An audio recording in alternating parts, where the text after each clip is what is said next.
Siap, ready ya. Begitu direkam, nggak ada gambar. Ada sosok yang tidak senang keberadaan kayu panggung yang ada tikar lamanya itu dipakai tidur sama saya dan Anggini. Nah, setelah saya berdua mengajukan permohonan maaf, mohon izin bahwa kami akan syuting di sini, baru kameranya bisa jalan. Ada aktor senior ya yang memang pernah menunjukkan sesuatu benda ya, itu berupa kris. Ini artis top ya? Sangat top. Ya, saya pernah ditunjukkan jenglot, saya pernah ditunjukkan rantai babi. Kalau artis-artis, bener nggak sih kalau ada yang pakai, misalnya pakai ilmu kebal atau pakai apalah ajian-ajian, ada atau enggak Mas Ken?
Debus ini menghalangi jalanku.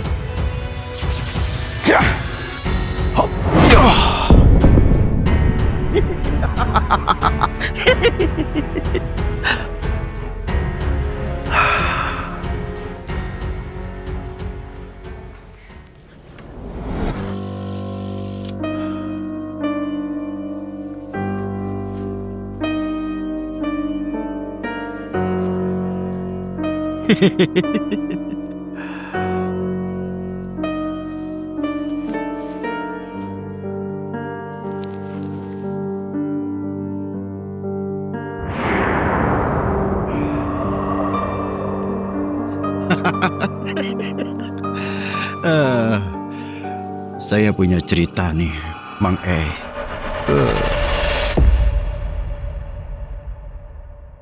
Assalamualaikum warahmatullahi wabarakatuh. Waalaikumsalam warahmatullahi wabarakatuh. Sobat, puncak tertinggi bukanlah saat semua orang mengenal dirimu, melainkan saat kamu berhasil mengenal dirimu sendiri. Apa kabar Sobat Malam Mencekam, dan apa kabar juga Mas Ken? Alhamdulillah baik-baik saja, sehat walafiat. Sobat, hari ini ada yang istimewa ya di Malam Mencekam. Pasti semuanya sudah tahu nih. Kira-kira siapa nih di depan Mang Ei? Yes, inilah Michael Jackson. Salah. Ini Mas Ken ya. Herning Sukendro. Ini adalah Wiro Sableng, Kapak Maut Naga Geni 212 ya. Luar biasa, ini filmnya waktu itu di TV swasta ya. Dari tahun 95 sampai 98. Jadi filmnya warawiri nih di depan kita. Yang di tahun 95-98 selalu menyaksikan Wiro Sableng, silahkan komentar di bawah ya. Dan hari ini alhamdulillah Mas Ken bisa hadir di Studio MM untuk membagikan pengalaman hidupnya, kisah hidupnya. Mas Ken ini cerita kehidupannya luar biasa nih ya. Asam garam hidup sudah ada nih. Mas Ken, tadi dari Bogor ya, berapa jam ke sini? Kurang lebih 3 jam. 3 jam ya. Iya, Capek ya? senang banget. Tapi nggak akan terasa capek kalau senang. Dunia artis sudah ditinggalkan sama sekali. Atau masih? 2019 masih di Kian Santang, terus kemudian 2000 masih di tahun yang sama di Tutur Tinular. Ya, terus belum lama juga ada teaser pembuatan untuk film layar lebar. Ada Kapak Maut Naga Geni 212. Nah ini dia. Ini yang dipakai main film bukan? Bukan, Mai. Ini apanya ini? Ini duplikatnya, bukan dibilang duplikat ya, upgrade lah. Upgrade ya? Upgrade karena dulunya yang orinya itu adalah dari kayu ininya. Iya kalau nggak Dari salah kayu ya. Iya, ininya Makanya juga agak dari asing kayu, nih. Iya. Terus ininya juga lebih besar. Kalau 212 itu yang ada di dada. Apa filosofinya? Artinya apa ini? 212 memang ini tercipta oleh inti dari Kapak Naga Geni. Jadi di sini yang Guru Sinto Gendeng mengeluarkan sinar, ajian sinar berupa tulisan 212 yang dipancarkan oleh mulut Kapak Naga Geni 212, yang artinya adalah di dunia ini ada saling berlawanan. Ya contohnya begini, ada siang, Ada malam. ada malam, ada laki-laki, ada perempuan, Keseimbangan berarti ya. ada kebaikan, juga ada kejahatan. Nah di sini tetapi semua adalah diciptakan atau dianugerahkan, yaitu Sang Maha Kuasa. Satunya ini. Satunya, Sang Maha Kuasa. Jadi filosofinya walaupun berbeda, tetapi semuanya adalah unsur yang satu ini adalah dimiliki oleh Sang Maha Kuasa. Luar biasa ya. 212. 212. Tengahnya itu Tuhan ya. Iya betul, Mang E. Mang E itu apa? Perkutut ya? Iya, burung perkutut Mas Ken. Oh. Kenapa Mas Ken? Ada yang aneh dengan burung ini? Burungnya bagus ya. Saya merasakan ada aura yang magis nih. Antik gitu ya. Iya, sangat antik dan saya baru lihat ini, Iya. Mang E. Dan si Kliwon ini namanya Kliwon. Oh, Ya, Kliwon. Kliwon. Iya. Dia juga selalu ikut syuting Malam Mencekam ke mana-mana ini. Oh iya. Iya. Jadi ikon dari MM. Oh iya. Kliwon. Dada-dada dulu lah. Baik sobat, jangan kemana-mana. Nanti di kisahnya Mas Ken kita gali lebih dalam ya. Dari mulai 0 sampai tinggi, sampai jatuh lagi, sampai naik lagi. Oke, jangan kemana-mana, tetap di Malam Mencekam. Dan sekarang kita harus bilang Malam Mencekam. Semakin malam, semakin mencekam. Yes, Yes. Mas Ken Wiro Sableng.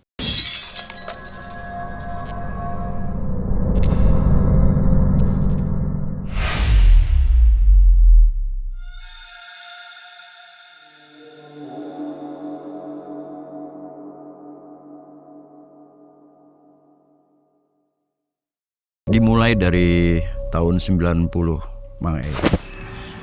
Jadi ketika itu saya kepingin ya bekerja. Saya nggak berpikir saya kepingin jadi pemain film, tidak. Ya saya ingin bekerja aja karena masih waktu tahun 90 itu usia saya masih muda ya. Muda banget. Saya melamar sana melamar sini, akhirnya ada kenalan saya juga di dunia film. Ternyata dia mengenalkan untuk saya bisa kenal dengan industri film, yaitu di Lang Perkasa tuh. Nah di situ sampai di sana saya coba belajar. Pertama hanya ingin bekerja, ternyata ditawarin menjadi asisten unit. Makanya asisten unit itu orang yang memang kerjanya itu membantu dalam pelaksanaan produksi film.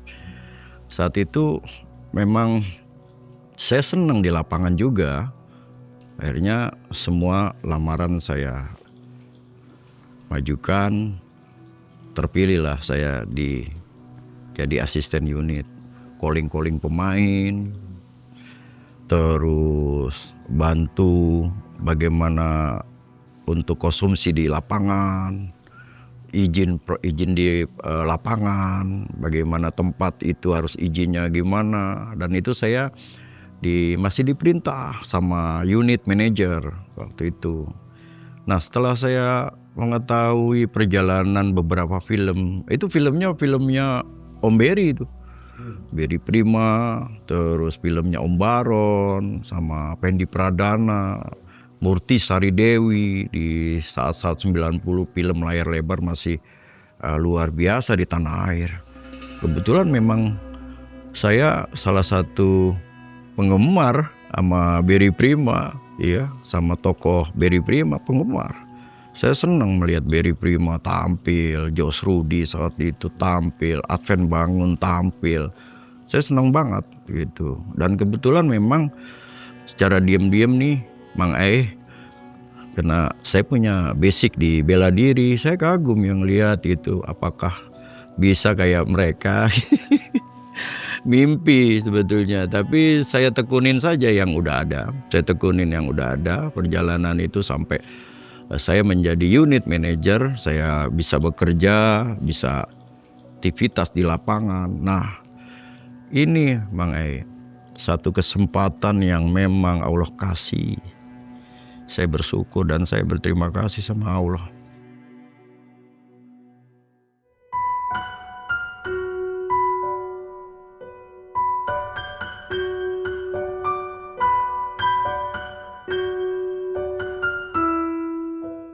Saya diberikan kesempatan ketika pemain melawan Berry Prima itu gak ada.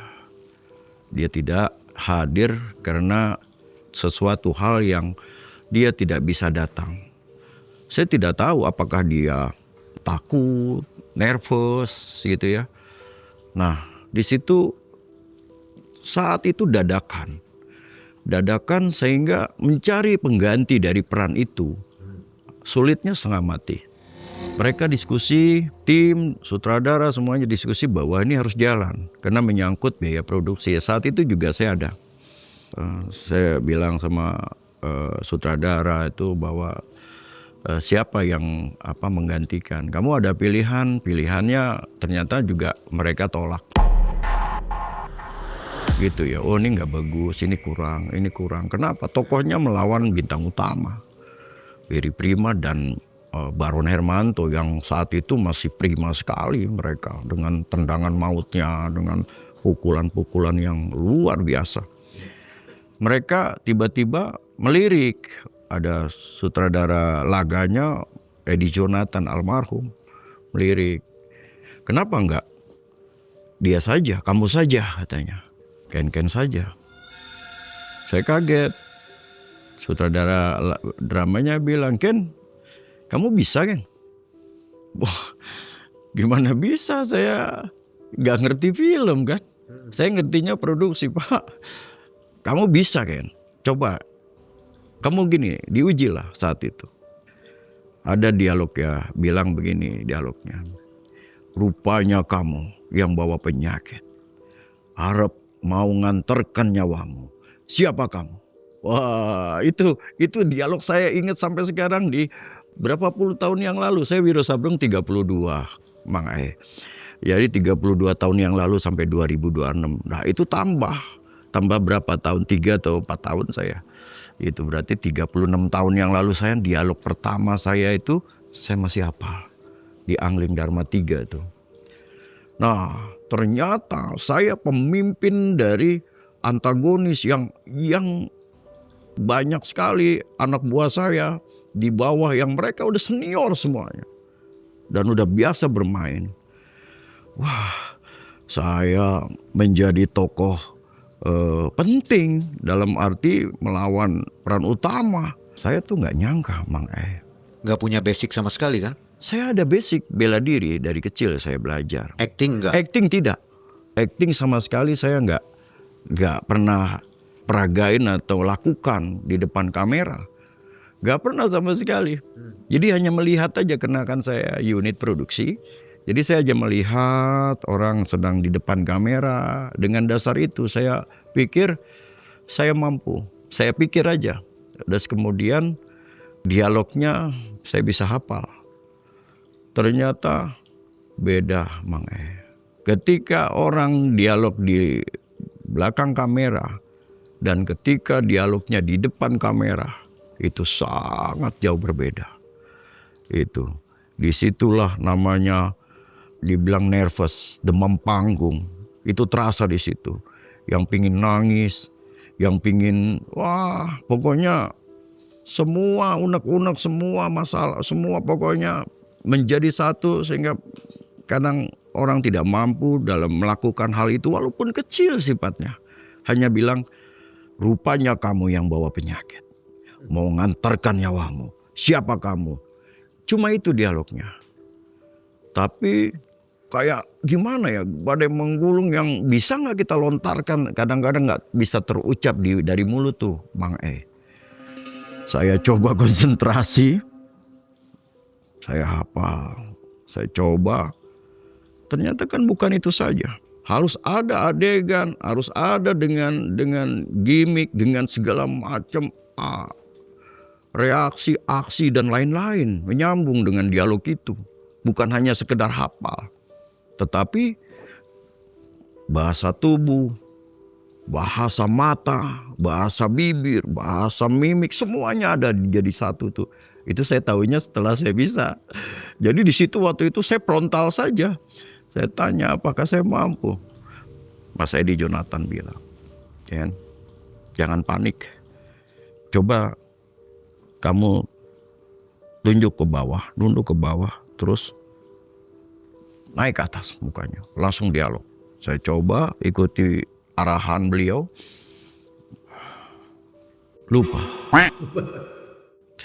Lupa saya, ngomongnya lupa. Saya coba lagi.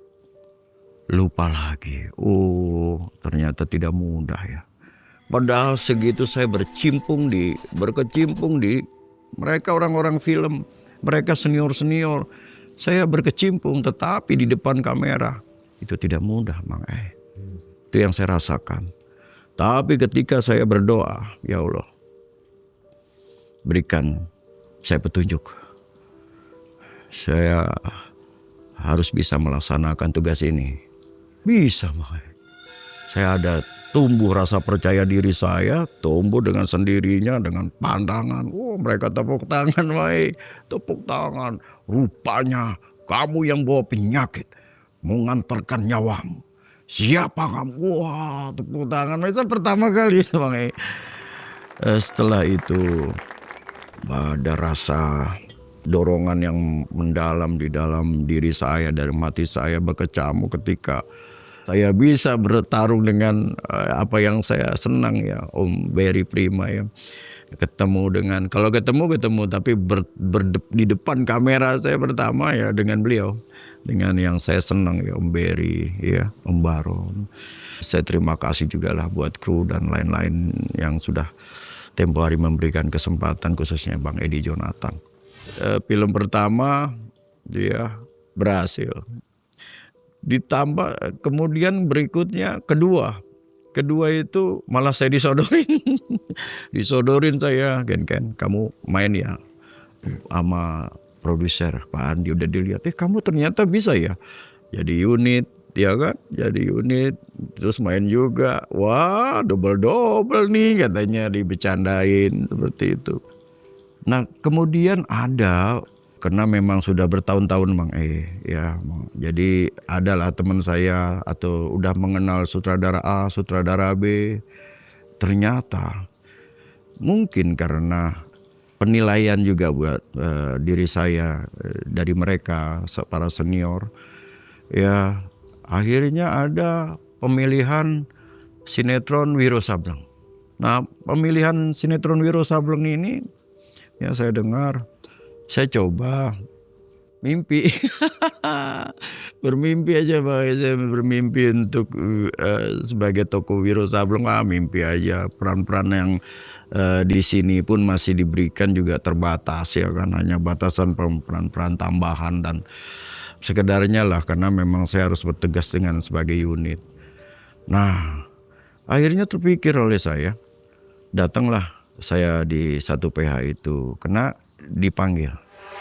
Ada sutradara yang merekomendasikan bahwa yang cocok menjadi Wiro Sableng, saya rekomendasinya ini gitu. Kenapa? Coba-coba mereka, sutradara A ini, sutradara B ini, sutradara C ini. Jadi ada beberapa, karena tim Top One Production ini besar. Dia bekas membuat Si Buta dari Gua Hantu, terus Si Manis Jembatan Ancol, dan banyak ya produksinya Top One Production ini. Dan saya datang ke kantor, saya coba bertemu dengan produser ya atau pimpronya gitu. Saya dipanggil ke dalam ruangan, kaget saya. Ada sutradara yang rekomendasikan kamu untuk peran Wiro Sableng. Kaget saya. Tapi jangan kaget dulu ya, katanya gini. Ini hanya rekomendasi biasa. Ini bukan apa-apa. Oh iya Pak, nggak apa-apa. Terima kasih aja Pak.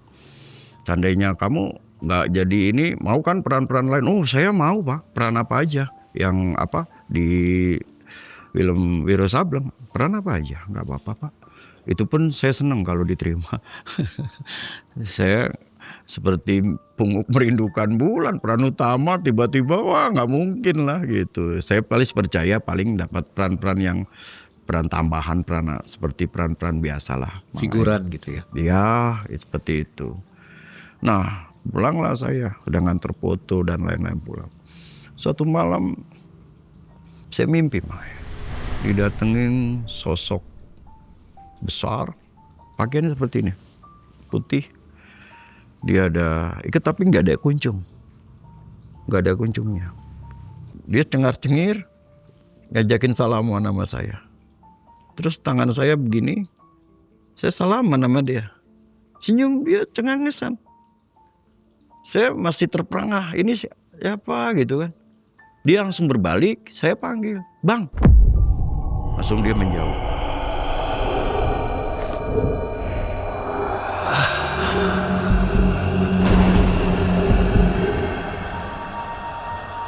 Ketika saya bangun, apa ya ini? Kok bisa begitu? Berapa hari kemudian saya dipanggil ke kantor. Kamu salah satu pemeran Wiro Sableng. Salah satu loh, bukan saya. Jadi masih ada beberapa. Tapi kan awalnya saya peran-peran biasa pun nggak apa-apa. Kan udah luar biasa, naik peringkat dong. Wah, kaget saya, aduh, itu aja udah senang banget saya. Berapa hari kemudian dibawalah itu beberapa tokoh seperti rekomendasinya, kalau nggak saya salah ini ada Om Berry Prima, ada Om almarhum Hairil, Om Lamting, itu ada gitu. Masuklah ke RCTI, ke broadcast. Ternyata berapa hari kemudian saya ditelepon. Selamat kan, kamu terpilih. Itu udah ada Bastian Tito, penulis skenarionya, pengarang cerita dari Wiro Sableng. Saya ketemu dan beliau ada saat itu, ada Heri Topan, dan saya selamatkan, kamu terpilih jadi Wiro Sableng. Alhamdulillah, wah senang banget saya. Tapi senang saya hilang. Saya tanya, mampu nggak saya bermain untuk menghibur masyarakat? Kenapa peran utama? Senang saya hilang. Berubah menjadi bingung. Dengan bekal saya mungkin, ya nggak seperti senior-senior yang udah jam terbangnya udah luar biasa. Iya, itu tiba-tiba saya berubah kecut mukanya.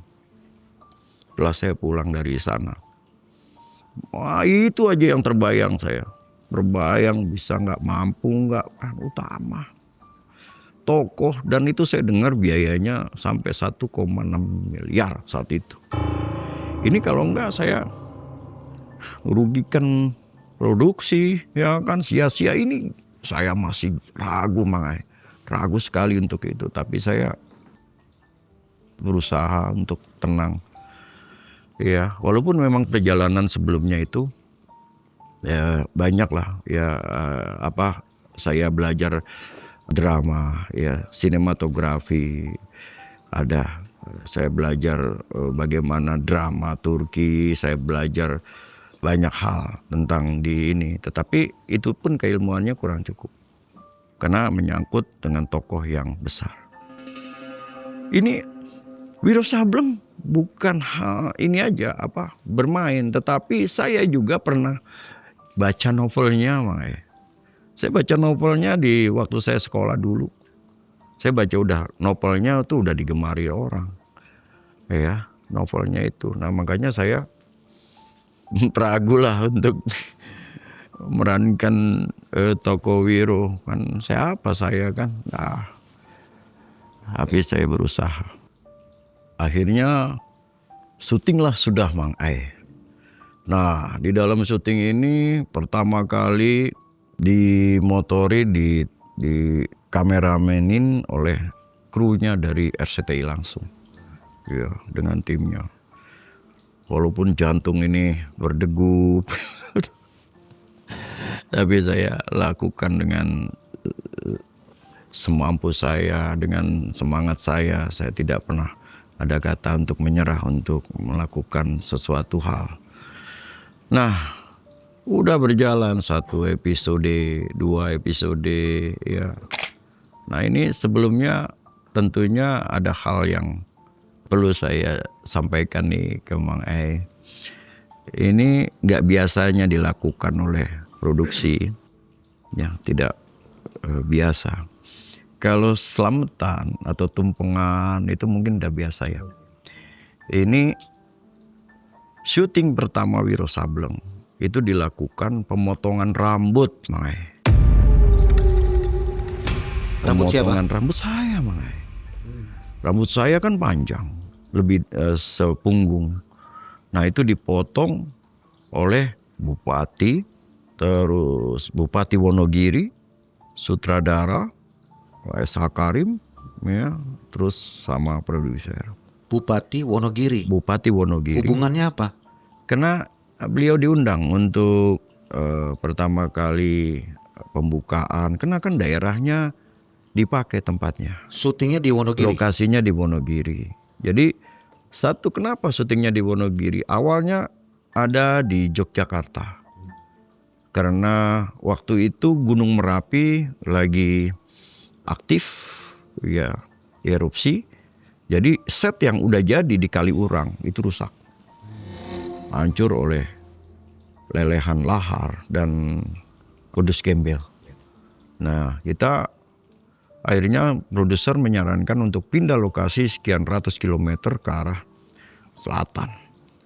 Jatuhnya di Wonogiri lah yang aman itu. Nah, di Wonogiri itu makanya pemotongan rambut saya waktu itu di Wonogiri, Mang Ai.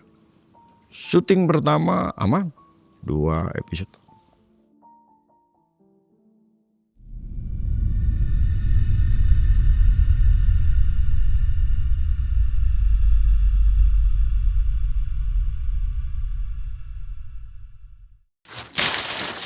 Mas Ken, ada sedikit oleh-oleh dari Malam Mencekam. Apa itu, Mang Ai? Oh, topi ya? Oh, topi Malam Mencekam. Oh, aku makin keren kan? Pakai topi Malam Mencekam, Mang Ai. Mantap. Syuting berikutnya ada hal aneh, Mang Ai. Ada waktu itu memilih satu tempat yang lokasinya itu berupa goa. Goa itu namanya Song Putri. saya nggak tahu Song Putri itu apa. Waktu itu ayo syutingnya di Song Putri, karena itu udah tugasnya dari pelaksanaan syutingnya, unitnya, sutradaranya udah hunting ke sana. Nah, kru sedang menyiapkan lampu dan lain-lain, karena kan syutingnya di dalam goa. Saya make up, ya kan. Saya coba melihat situasi sambil make up. Ini tempatnya luar biasa juga nih, gitu. Liatin goa, doatnya kecil, dalamnya ternyata besar. Selesai make up kostum, saya masuk ke dalam. Saya duluan ya, saya syuting sama Anggini.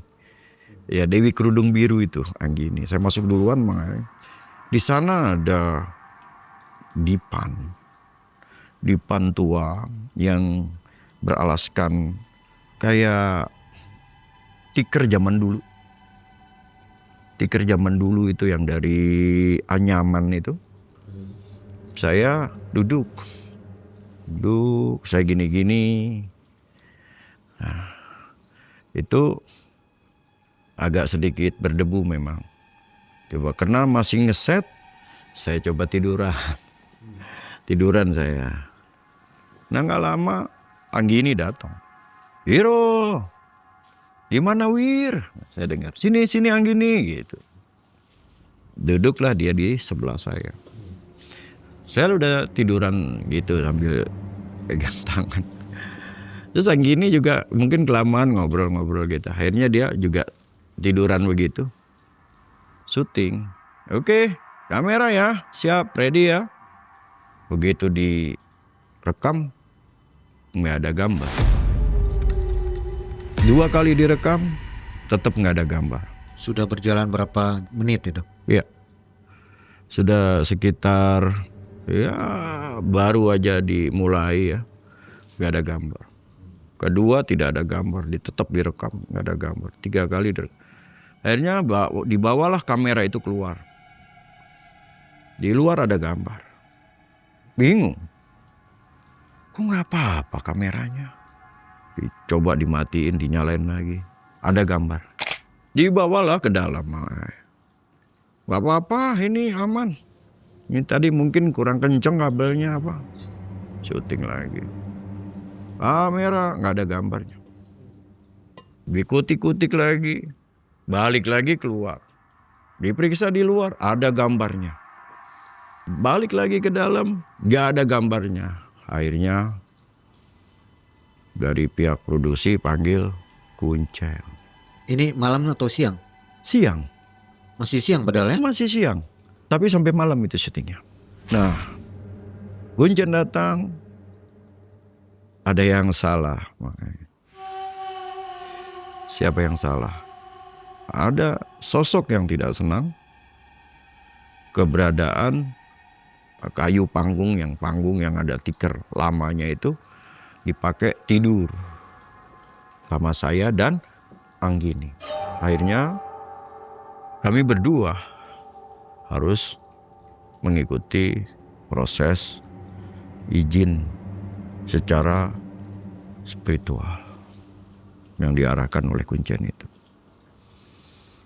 Nah, setelah saya berdua mengajukan permohonan maaf, mohon izin bahwa kami akan syuting di sini, baru kameranya bisa jalan.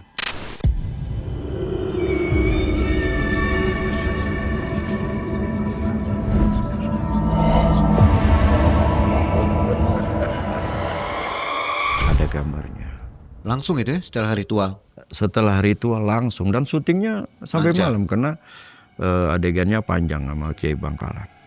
Nah, itu yang pertama. Jadi lokasi syuting ini emang berjauh-jauhan. Ya, ada yang kejadian ketika syuting di daerah-daerah yang ada suara tapi tidak ada rupa. Ya, kenapa? Kita ini masuk ke dalam hutan yang orang masih jarang sekali datang ke tempat itu.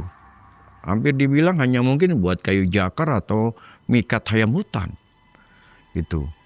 Jadi itu yang kita pakai syuting, karena syuting di zaman dulu kalau lihat misalkan scene-nya, adegannya harus di laut ya di laut. Di zaman dulu tahun 90-an itu semuanya rata-rata begitu, kayak seperti layar lebar. Nah, ketika syutingnya ada di warung harus bikin warung. Ketika harus di goa ya di goa. Nah itu sebagus mungkin mereka harus tetap hunting dengan sama dengan skenario. Atau rumahnya dibakar di satu kampung harus dibakar. Gitu, kenapa? Teknologi saat itu nggak seperti sekarang. Jadi teknologi dulu ya manual, kayak ledakan yang ini itu juga dibuat sama mereka, timnya dari Wiro Sableng. Dia buat ledakan dari manual, pakai, mungkin mereka pakai detonator, pakai apa yang udah berizin tentunya. Nah itu mereka ledak, itu benar-benar suaranya udah kayak di film seru, makanya. Jadi bukan tes kayak di sekarang ya. Itu dengan teknologi yang IA, yang komputer grafik yang luar biasa. Yang dulu itu benar, jadi kalau kita ciat, benar-benar jadi jantung itu terasa gitu. Itu yang saya lakukan, yang selama perjalanan Wiro.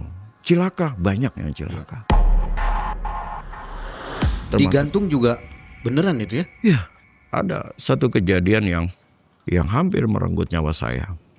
Ini kejadian yang baru di sini saya cerita di Malam Mencekam. Ini belum pernah saya ceritakan di manapun. Jadi nyawa saya hampir hilang. Kalau melihat dari situasi dan kondisi saat itu, harusnya saya udah cilaka, minimal saya luka parah. Luka parah. Saya digantung seling, kampak saya itu untungnya nggak di sini. Saya terbang, ini nggak di sini. Kampak saya di sini. Nah, seling itu tinggi, sekitar berapa meter. Gitu. Tempatnya adalah lokasinya di satu tempat bioskop yang sudah tidak terpakai. Wah itu tempatnya masih berdebu, masih ini, dan itu kru yang pasang sling efek itu pasang slingnya di situ. Tiba-tiba udah dicoba semuanya, nggak ada apa-apa. Begitu adegan, nah, saya nggak ada izin karena saya nggak ini dulu, saya biasa aja langsung ya sling, Mas Ken sling ke atas. Oh iya siap. Saya nggak ada doa-doa apa gitu ya. Dan mereka juga nggak ada itu. Kejadiannya seperti itu. Putus seling, siap, ke bawah. Bang. Ini saya udah kayak rasa kebal, hidung saya ini patah. Ya, patah hidung saya. Jadi ini semuanya merah pakaiannya. Merah, bolok saya di sini, tangan saya ini sini bengkak, kena kantem ini semua. Jadi muka saya tuh ngantem ke aspal. Tinggi berapa meter, Mas? Sekitar 3 meter. Mungkin kena dulu urat-urat saya kuat, ya.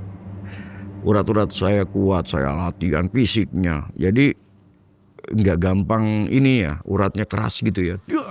Ini memang ini, cuman yang nggak kuat ya di muka. Ini seperti ngucur gitu. Semua sini beras semua dan langsung break. Saya dibalikkan ke rumah sakit.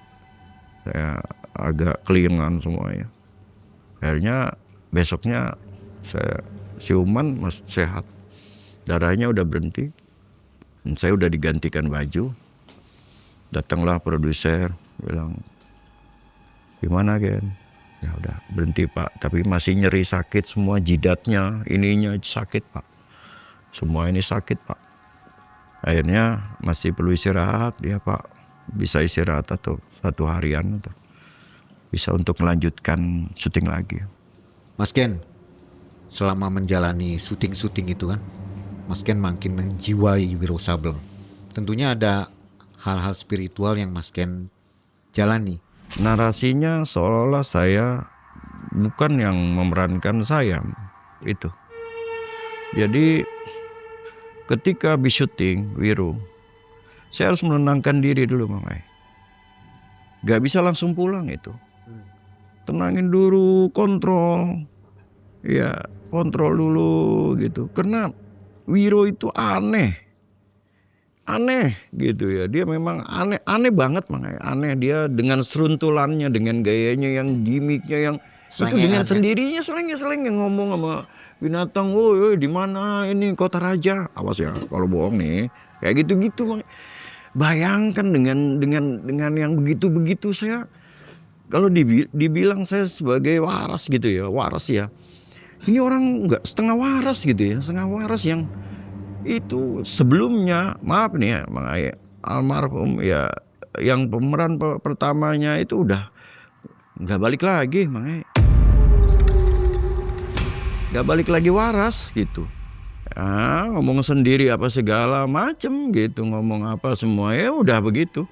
Itu yang ini. Tapi ya mau dibilang apa ya, memang apalagi yang bertahun-tahun. Tapi saya terakhir di Mahkota Majapahit ketemu beliau, ya masih senyum-senyum sendiri tuh. Kenapa tuh kira-kira?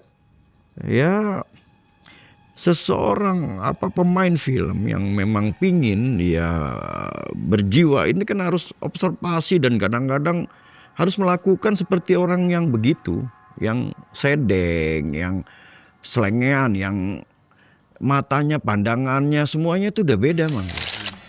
Beda kalau orang waras, kalau orang sableng itu pandangannya begini-begini, larinya kemana-mana dan itu harus dilakukan begitu. Nah ketika saya selesai syutingnya ya udah saya udah bingung-bingung tuh. Jadi balik lagi diam, konsentrasi, saya tenang gitu, balikin lagi narasinya, jangan sampai ke bawah gitu. Itu yang saya rasakan. Dan Bisa tiap hari begitu, ya? Tiap hari. Itu. Magisnya kuat sekali ya, kisah Wiro Sableng ini. Auranya yang celalaannya begitu ya, dengan gaya yang jalannya udah suka-suka dia. Itu ya jalannya aja, bukan dari ininya, jalannya aja udah goyang-goyang dia dengan sendirinya. Oh saya jalan biasa itu. Tapi kalau Wiro itu udah mantul-mantul dia, jalannya udah udah seperti udah geje.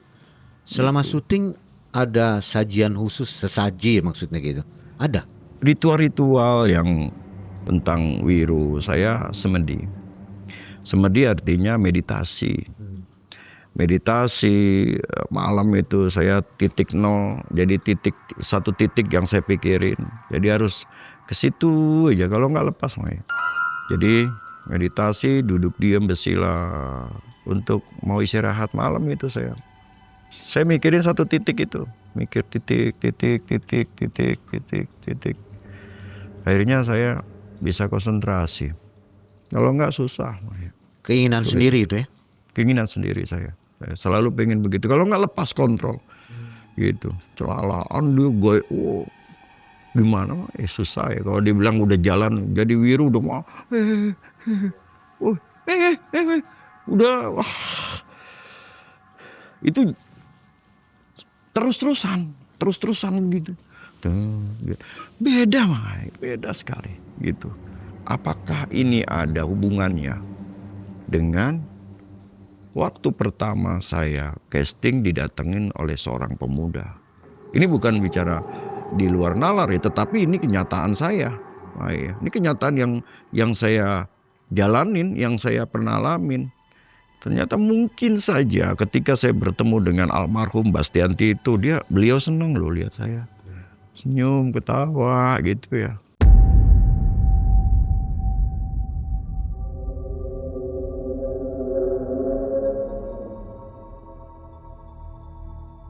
Selama perjalanan itu, tadi kan gangguannya. Mas Ken, ini bisik-bisik nih kita nih berdua. Orang lain gak usah denger ya. Kalau artis-artis khususnya yang di lingkungan Mas Ken, bener nggak sih kalau ada yang pakai misalnya pakai ilmu kebal atau pakai apalah ajian-ajian? Ada Mang. Jadi ada aktor senior ya yang memang sudah almarhum ya. Semoga beliau sulhotimah dan ditempatkan di tempat yang terbaik di sisi Allah. Ini beliau ini pernah menunjukkan sesuatu benda ya pada saya. Itu berupa kris. Ini artis top ya. Sangat top. Dan siapa yang nggak kenal itu dengan beliau. Jadi kris ini tengahnya tuh ada seperti emas, ulir emas gitu. Nah, itu bersiku-siku gitu, berkelok-kelok, tajam. Dia buka, dia ada rapal dulu, dia buka. Dia nunjukin ke saya, ini buat kamu lihat, biar tahu Ken. Nunjukin panjang krisnya. Ditaruhlah di tembok, dekat tembok. Ini tembok, taruh di sini. Ini lampu. Harusnya itu bayangannya satu. Apa yang terjadi? Bayangannya bisa dua, Mang Ai.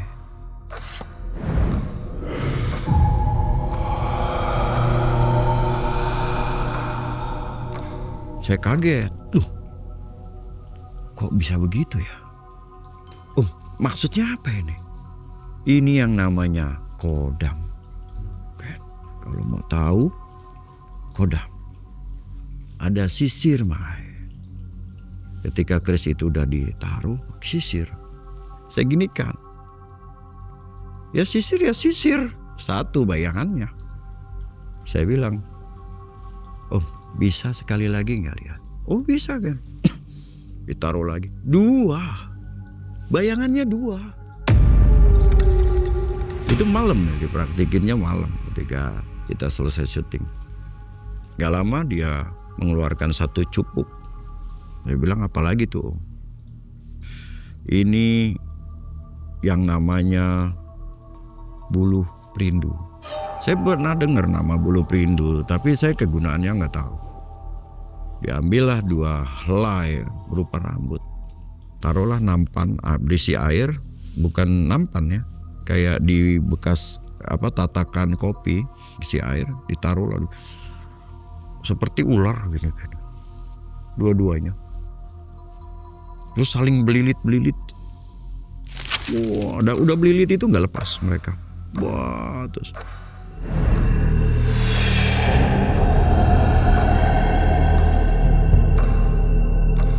Kaget lagi saya, 2 kali kaget. Saya tanya, ini kegunaannya buat apa ya Om? Ini buat ilmu pelet. Jadi kalau kena buluh perindu, dia tidak akan pernah bisa lepas. Menurut beliau. Udah lama saya agak sedikit takut ya. Takut dia ngeluarin macam-macam lagi. Om, pamit ke depan. Saya ke depan dulu. Enggak Ken, sini aja dulu. Depan aja Om, kita ngerokok. Sini aja, ke depan aja. Barang-barang itu dipakai untuk mendukung karakternya nggak? Actingnya harus pakai itu gitu. Saya yakin. Nanti saya percaya bahwa yang dibawa oleh salah satu aktor legendnya juga ya adalah yang ada hubungannya dengan buat diri beliau. Seperti itu. Nah, Mang Ai ada lagi nih. Ya, sahabat saya yang memang aktif di lingkungan film, ya, yang mempunyai ilmu di luar nalar. Ya, saya pernah ditunjukkan jenglot, saya pernah ditunjukkan rantai babi. Saya juga pernah ditunjukkan benda-benda pusaka yang menurut dia mengambil di alam. Nah ini masih dalam keadaan hidup tuh yang rantai babinya masih gerak gitu. Nama itu rantai babi udah tahu dari di zaman ini tahun 90-an udah tahu, tetapi ngelihat barangnya yang asli itu saya belum pernah. Dan baru saya melihat asli, oh ini, oh begini, jenglot, oh begini. Itu ada loh Mai. Kawan saya ini, sahabat saya ini, dia memang bergelut di dalam bidang itu. Tentunya seperti banyak memberikan bantuan-bantuan ya, karena juga dia juga terapi. Jadi media ini digunakan untuk penyembuhan. Media ini digunakan buat penyembuhan, dan juga dia ada tapa brata ya, yang mana dia harus tapa sekian hari, dia tidak ada lampu, dia gelap gulita, dia bisa meditasi dengan alam supranatural. Nah, dia mampu itu. Dia ada di frame ya, masuk di film, Ada di berperan film, maksudnya. dia berperan di film itu, dan sampai sekarang masih jadi sahabat sama saya, masih suka sapa. Itu sering dipakai atau maksudnya begini, dipakai atau ditinggalkan aja ketika acting barang-barang itu? Saya tidak melihat langsung, tetapi barang-barang itu menjadi mainannya buat dia, menjadi mainan yang hari-hari yang dia biasa dia lakukan, yang tidak biasa orang lakukan. Itu yang saya tahu itu. Ada satu cerita yang memang saya ada di lokasi juga. Jadi tempo hari kita merencanakan hunting lokasi ya, yang tempatnya itu terletak di Kalimantan. Tahun berapa ya? 7 tahun yang lalu, sekitar 7 tahun yang lalu. Nah, saya dengan diundang sama mereka, sama tim yang di Kalimantan untuk hunting lokasi. Nah, ada satu hutan yang memang menurut dari suku pedalaman, dari teman-teman yang di sana, dari masyarakat khususnya Dayak ya, itu tempat yang indah, dan satunya juga banyak nuansa yang bisa diambil untuk keperluan syuting. Saat itu kami pergi pakai mobil, saya datang dan mobilnya tidak bisa sampai ke atas, turun kami jalan. Nah, ketika jalan itu udah sekitar hampir 1 kilometer, jalan menyusuri hutan pedalaman yang hutannya rimbun gitu, banyak batu-batu dan sungai gitu. Nah, tiba-tiba berhenti. Saya tanya, kenapa berhenti Ki? Dia tangannya diangkat, dia diam, dia duduk di bawah. Padahal saya lihat nggak ada apa-apa. Itu ada apa ya?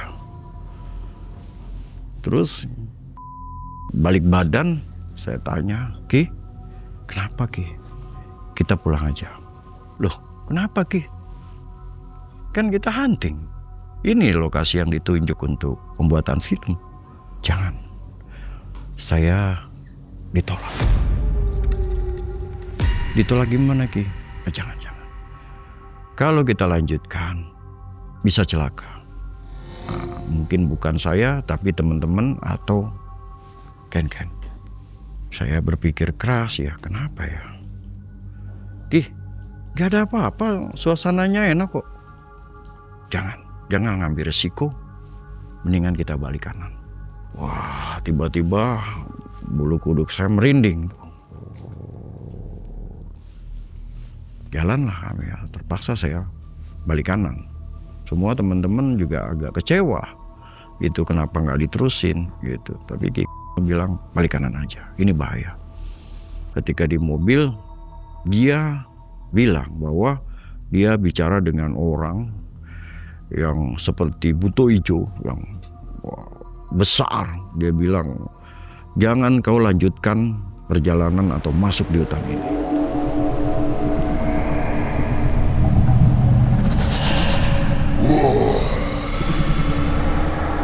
Oh gitu Ki ya.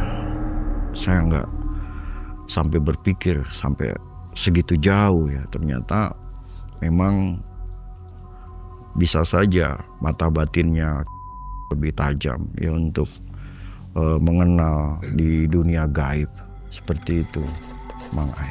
Tadinya untuk tempat syuting ya? Iya, Sampai jauh gitu pedalamannya? Sampai pedalaman. Itu yang pernah terjadi. Ada cerita juga yang untuk ke Dikjayaan juga. Apa memang dia senang ya dengan satu makanan yang kurang familiar, artinya yang tidak biasa dikonsumsi oleh orang ya, khususnya orang biasa, yaitu bunga kantil. Ada artis yang beliau konsumsi bunga kantil. Nah, seperti itu. Itu juga di luar dari orang biasa ya, seperti itu. Entah dia berhadapan untuk ritual dia untuk yang menuju ke gaib, atau mungkin memang dia senang dengan bunga kantil ya sebagai buat makan dia atau cemilan seperti itu. Itu ketika mau take atau lagi santai? Dia ketika mau take gitu dia makan bunga kantil seperti itu. Ada tujuan tertentu ya? Iya. Oke Mas Ken, di film Wiro Sableng itu ada jurus-jurus ya? Jurus yang biasa dipakai oleh Mas Ken. Itu jurus-jurus apa tuh? Kayaknya asik banget itu. Apa diadopsi dari zaman kerajaan atau gimana itu? Gini, Bang Ai, jurus-jurus yang digunakan oleh Wiro Sableng nih khususnya, baik jurus-jurus diperankan oleh tokoh-tokoh jahat, itu ya, itu ada kincir metu, itu jurus-jurus yang memang sudah ada di zaman dulu, ya. Kalau dibilang ada jurus-jurus dari ilmu kera, ilmu jurus kunyuk itu, jurus kera itu udah ada di ratusan tahun yang lalu, ya. Bahkan kapak naga geni, kapak orang menyatakan bahwa ada yang mengklaim, ya, kapaknya yang asli itu ada di daerah Jawa Timur. Ada ya? Ada. Dan udah karatan kayak gitu. Saya pernah komunikasi dengan ketua perguruannya ya, bilang pendekar kapak gitu ya. Kalau saya kan sebagai tokoh di televisi ya, tentunya ada aura-aura yang seperti itu yang memang di luar nalar. Dan mereka mereka menyatakan bahwa ini kapaknya loh, diunjukin ke saya. Ini kapaknya udah karatan. Itu. Saya nggak tahu sejauh mana Om Bastian Tito merangkum novel Wiro Sableng dengan narasinya yang beliau punya, tetapi dari mana ceritanya, dari mana pangkalnya, dari mana kapak naga geni itu Om Bastian Tito yang tahu. Tetapi di luar sana ada yang mengklaim bahwa kapaknya itu benar-benar ada. Dan saya langsung berhadapan lewat video call. Itu langsung nih loh kapak Wiro Sableng katanya. Sudah masuk jurus-jurusnya. Dia juga sudah ada jurus-jurus itu, dan kebetulan sutradara laganya adalah dari Pesate. Ya. Tentunya yang dipakai adalah jurus-jurus ilmu-ilmu dari kebanyakan jurus-jurus dari Pesate sendiri. Karena saya menggunakan jurus-jurus yang memang langka. Ya, langka. Jurus kunyuk melempar buahnya, ya. Ya, terus jurus pukulan mataharinya. Terus jurus elang membubarkan anak ayamnya. Itu benar-benar jurus-jurus langka yang dengan irama, dengan seperti tarian, begitu. Tapi memang dikumpulkan menjadi satu, kelihatan indah seperti itu. Oke, jadi sobat nanti yang mau melihat Mas Ken bisa di behind the scene ya, di member area. Nanti Mas Ken praktek dikit lah bagaimana jurus-jurus cantiknya ini kan? Ya, boleh. Perjalanan saya ya menjadi artis ini juga tidak semulus yang orang lihat gitu ya. Jadi posisi saya juga pernah ya terpuruk. Artinya saya pernah mengalami hal yang mungkin dibilang kurang baik lah. Tahun berapa Mas? tahun 2000-an itu saya, tentunya bukan dari keinginan saya, karena memang waktu itu kita habis moneter gitu ya, habis moneter kita juga refreshing malam, jadi kadang-kadang suka masuk ke dunia malam. Itu juga diajak kawan, nggak tahu saya diajak kawan saya artis juga barengan gitu ya. Yang sekarang justru wah dibilang nostalgianya tuh luar biasa ya. Dia menjadi sosok supranatural tuh yang pengobatan. Iya, itu bareng-bareng dulu dia sama beliau. Iya, kita pindah sana pindah sini, dugem ya. Gak sadar, saya gak kontrol diri saya karena memang ada uang ada waktu itu ya, karena cukup untuk kesana kesini gitu ya, itu ya, sehingga saya terjerumus sehingga sampai titik nadir, sampai dia bilang uang saya udah habis, tapi Allah berkehendak lain ketika saya udah mulai menyadari kesalahan saya. Nah itu akhirnya saya diberikan jalan. Saya minta doa juga ya ketika saya harus hancur-hancurnya. Tapi buat saya kena begini. Yang terberat adalah ketika kita menghadapi diri sendiri. Itu yang paling terberat. Bukan hanya musuh yang kita lawan. Ini pedomannya pendekar mungkin ya, dan juga bisa sebagai motivasi buat teman-teman yang lain ya. Bukan hanya itu, jadi yang terberat adalah menghadapi diri sendiri, yaitu keinginan yang kadang tidak bisa kita kontrol, diri kita sendiri. Habisnya itu berapa lama Mas Ken? Hitungan tahun apa gimana? Hampir 2 tahun ya. 2 tahun habis semua? Habis, ya mobil habis ya, semua yang tabungan khususnya itu. Ya habis, saya ada nggak kontrol Mangai. Waktu itu sudah punya istri dan anak? Ya sudah. Udah berkeluarga ya? Keluarga dan pecah. Ya saya jatuh semuanya. Udah nggak ada yang lirik saya lagi, mungkin saya back to nature, kembali ke nol lagi, titik nadir. Tawaran main film atau sinetron? Nggak ada. Posisinya lagi saat itu memproduksi film juga, selesai memproduksi film saya. Tapi filmnya kena moneter ya. Kena moneter, saya bikin film Joko Sableng. Saya produser pelaksana, saya buat dan ditayang gitu, ditayang. Nah disitulah akhirnya saya bisa terjerumus tuh.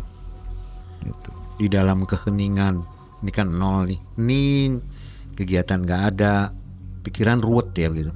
Yang dilakukan Mas Ken apa? Saya tidak bisa berpikir saat itu. Untuk ngobatin diri saya aja susah. Untuk diri saya ya, bagaimana mengatasi halusinasi tuh. Dan kan saya berpikir untuk berkarya atau ini udah nggak ada pikiran saya. Itu mengatasin itu dulu Mang Ai. Jadi Mang Ai hanya saya coba mandi, ya kan, mandi di suatu sungai malam. Mandi, saya masukin kepala saya itu. Mandi supaya pengen sembuh aja, saya nggak mikirin besok mau makan apa, besok mau ini, nggak. Pikirin saya sembuh gitu. Saya nggak ada mau kepingin apa-apa yang sifatnya merusak diri saya. Itu dulu. Banyak loh yang adik-adik kita ya, yang lost, nggak bisa kembali, itu banyak. Itu makanya jangan pernah lagi, jangan pernah itu sentuh yang aneh-aneh. Mas Ken berapa lama lalu mendapatkan titik terang lagi, bangun kembali? Berapa lama mengalami itu? 18 tahun. 18 tahun dalam masa yang gak menentu. Saya tidak pernah mau kepinginan di film. Saya tidak pernah pingin Udah saya lepaskan semua. Saya lepaskan, udah itu cerita lalu, cerita lalu sudah. Yang penting saya satu sembuh, satu itu. Kedua saya bisa memulai hidup baru. Terus saya bagaimana caranya untuk survival, bisa bertahan, saya bisa ini walaupun bukan di film. Bagaimana bisa berkembang atau bagaimana bisa mendapatkan income di luar film. Itu yang saya pikirkan. Sambil narasi saya kalau lihat apalagi saya dengerin musik itu teng tung itu kepalanya jalan-jalan sendiri itu. Oke. Waktu itu berarti zamannya itu ya mungkin ya. Iya, iya. Itu lagi marak-maraknya. Iya, lagi iya. tren. Iya, itu. Ya, Dan salah. siapa yang menjadi pembimbing atau teman di kala sendiri? Nggak ada. Lalu di mana? Di rumah? Ada ketika kita udah jatuh terpuruk, jarang ada teman yang bisa membimbing. Ingat itu Pak. Jangan pernah lakukan. Iya, ketika kita udah jatuh semua setinggi apapun kita jatuh. Jarang orang yang bisa, yang mau melirik dan orang yang mau menolong untuk hidup kita. Ya buat hidup dia aja. Orang tua seperti apa dukungannya? Orang tua jangan pernah ninggalkan kampung halaman. Serem ya. Sampai 18 tahun nih. 18 tahun. Saya hanya di kebun apa. Saya tidak pernah ngaku, bahkan saya nggak ngaku saya pemain film. Walaupun mereka tahu saya siapapun, saya udah kumisan, saya nggak pernah ngaku saya siapa. Makanya di dunia entertain kan Ken meninggal. Tidak dipertemukan waktu di internet tuh. Saya tidak pernah ngaku dan tidak pernah mau ngaku bahwa saya dulu pernah main ini nggak mau. Udah saya buang semuanya. Udah yang penting satu normal saya hidup bisa di kampung halaman saya bisa makan, bisa meniti dan bisa normal kembali. Itu perjuangan yang sangat berat, makanya musuh yang terberat adalah melawan hawa nafsu diri sendiri, bukan musuh yang kasat mata atau ini. Oke. Itu. Akhirnya titik terang muncul. Apa yang ada di otaknya Mas Ken? Pilihannya bertani. Ya memang di lokasi itu survival itu mencari nafkah itu ya dengan bertani. Rata-rata begitu, nanam pisang, nanam jagung, ya berkebun, nyawah. Dan memang pilihannya di waktu itu ya hanya itu. Ada yang berdagang tapi kan keluar, karena kan jaraknya kan sampai ke Gunung Gede itu hampir 3 kilo ke atas. Itu dari jalan itu 3 kilo ke atas gunung. Nah itu memang survival yang paling bagus ya itu untuk hari-hari. Dan saya ingat ini saya infokan. Kenapa? Saya dari muda kan di dunia entertain. Jadi saya nggak bisa melakukan apa-apa selain di dunia entertain. Jadi separuh hidup saya itu hanya di film. Dan ketika saya back to nature, balik lagi ke kampung, dan itu hanya yang bisa saya kerjakan hanya alam. Saya nggak ngerti bisnis lain loh. Nggak paham dengan bisnis lain seperti teman-teman. Oh gini nggak ngerti. Apalagi saya udah ketakutan ke Jakarta. Ya suatu kota besar lah, nggak usah bilang Jakarta. Ya. Mas Ken, di masa sebut saja paranoid sepertinya ya, itu ada hantu-hantu nggak? Maksudnya goib-goib yang suka munculin gitu di tengah halusinasi itu? Bukan hantu muncul lagi. Jadi kalau perasaan sih ada aja, namanya belum sembuh apa istilah katanya dalam kategori yang efek yang ditimbulkan adalah paranoid toh. Iya. Nah paranoid ini yang ngelihat, jangankan ngelihat hantu, lihat manusia aja agak takut. Yang pakaian-pakaian yang ini aja takut gitu. Nah sehingga saya di gunung itu ya begitu. Hanya bisa aktivitas di kebun, nanam sayuran gitu ya. Nah itu ternyata bisa mendatangkan income. Tidak selamanya orang yang memang berusaha untuk keluar dari sesuatu yang sulit itu harus tenggelam, tidak selamanya itu. Dia bisa muncul kembali ke permukaan. Ya ternyata dengan tekad, dengan support yang ketika sudah sekarang udah nanem, udah ada denger dari teman-teman semua udah nanem ya kan, ya udah gini udah yang teman-teman ya.